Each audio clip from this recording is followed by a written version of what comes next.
Greetings, loved ones. It is 68 degrees outside right now. I just went for my first outdoor run of the year, and then I hula hooped outside for about a half an hour, and then I checked the mail to find the entirety of my thriftbooks.com order. So it is fair to say I am having one of the greatest days of my entire life, and I wanted to include you all in that. So please join me in my thriftbooks.com unboxing. I don't remember a lot of what I ordered, so this is going to be a lot of fun. This is obviously not sponsored. I have 51 subscribers. However, a girl can hope, a girl can dream. Thriftbooks.com. I am here and ready whenever you are. When you don't have a mic stand, but you do have knees. Our first package. We're going to start with the small ones. I will not dox myself. First package. Ha ha ha. This is so fun. It's like a present to myself. Okay. Yes, I got this book by Janet Fitch because I have been rereading White Oleander for the past 2 springs. I absolutely adore White Oleander, but I didn't know if I wanted to read it for a 3rd year in a row, so I decided I would take a break this year, get another Janet Fitch book.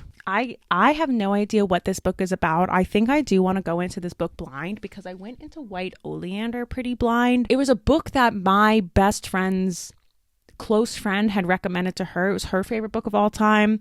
If a friend of mine posts a book on their story, I'm reading it. I love to stalk people via book. Read White Oleander. I literally cannot recommend that book enough. My next.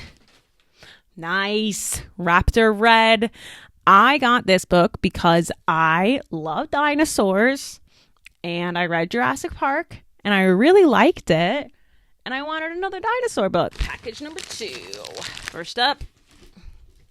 The Girl Who Loved Tom Gordon by Stephen King. I already read this book. This is about a 9-year-old girl who gets lost in the woods with only her Walkman and a little bit of snacks. She is obsessed with the Red Sox, namely the player Tom Gordon. I think this is one of Stephen King's best books. It is my 2nd favorite of his after The Long Walk.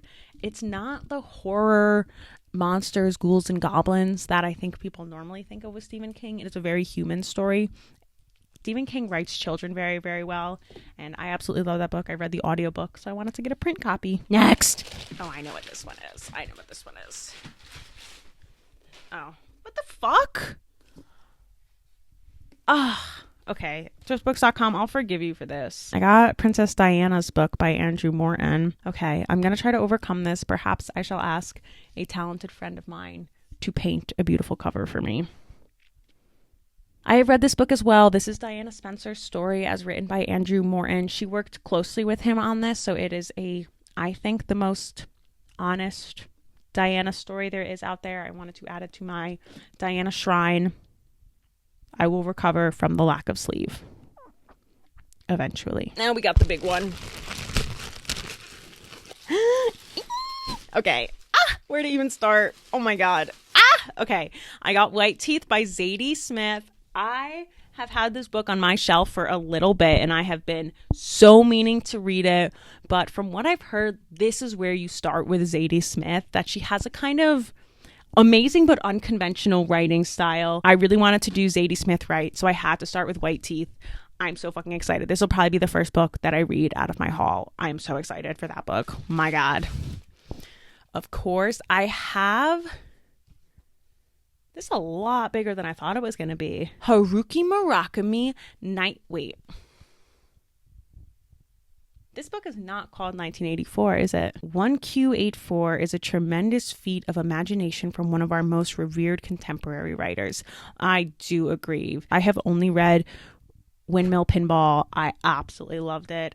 I wanted to read a novel.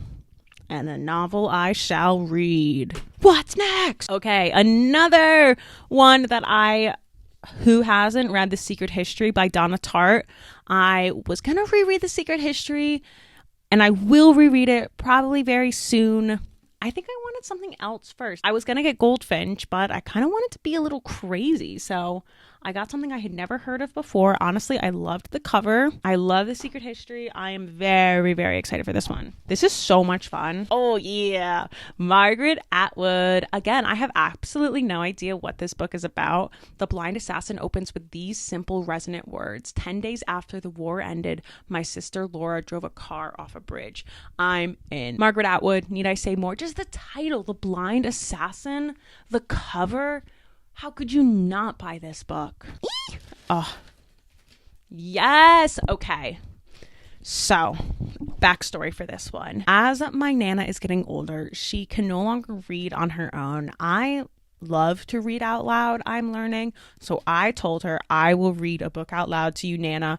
What is a book you've always wanted to read? Is there a great American novel you never got to experience? Me, I'm thinking Great Gatsby.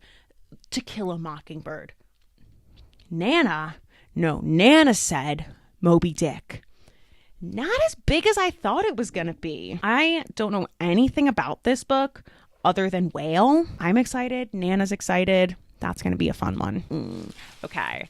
I do not know how I've gone this long without reading this book. Her papers will be on display at the beginning of April in the New York Public Library. I am so fucking excited. So yes, I just have to I feel like I haven't read A Year of Magical Thinking. I am saving that book for my first year of marriage. I don't know. I like to do stuff like that. So this felt like a good one. I fucking love slouching. A novel by Joan Didion. Oh, I'm so excited. All right, 2 more, guys. Okay. All right. Yes, if I like an author, I'm going to read everything they've ever written. Karen Russell's writing, I have no other way to describe it other than it is everything I love about fiction. Swamplandia is my favorite book of all time. It is the greatest book I have ever read. I cannot recommend Swamplandia to enough people. If you like fiction, you will love Swamplandia. So now I am just on a quest to consume every word this woman has ever written. Karen Russell, God bless you. And last, but most certainly not least, because she loves a little novella, The Grown Up by Gillian Flynn. The only book I have not read by Gillian Flynn is Gone Girl. I watched Gone Girl so many times when it first came out. I love that movie, but I feel I need to put a little space between myself and the movie before I read the book. It's tiny. I'm so excited. I love a tiny little book. How many pages? Oh my gosh. Is this technically a novelette? Oh, excited for this one. I'm so excited for this one. Hey, that is my thriftbooks.com haul. If you are wondering how much all this cost, I did have a few rewards banked up. A free book, definitely. This was all $42, including shipping. I could not be more excited. I don't know where I'm going to begin. I don't know where I'm going to begin. I really want to read White Teeth. I really want to read Play It As It Lays before her diary comes to the New York Public Library. But also, thank you so much for joining me on the greatest day of my life. This was so much fun. I hope you had so much fun. Check out some of my other videos. I do mostly video essays. This was more of a fun, chill video, but thank you so much for watching. Like, subscribe, give me a kiss, give me a hug. Bye-bye.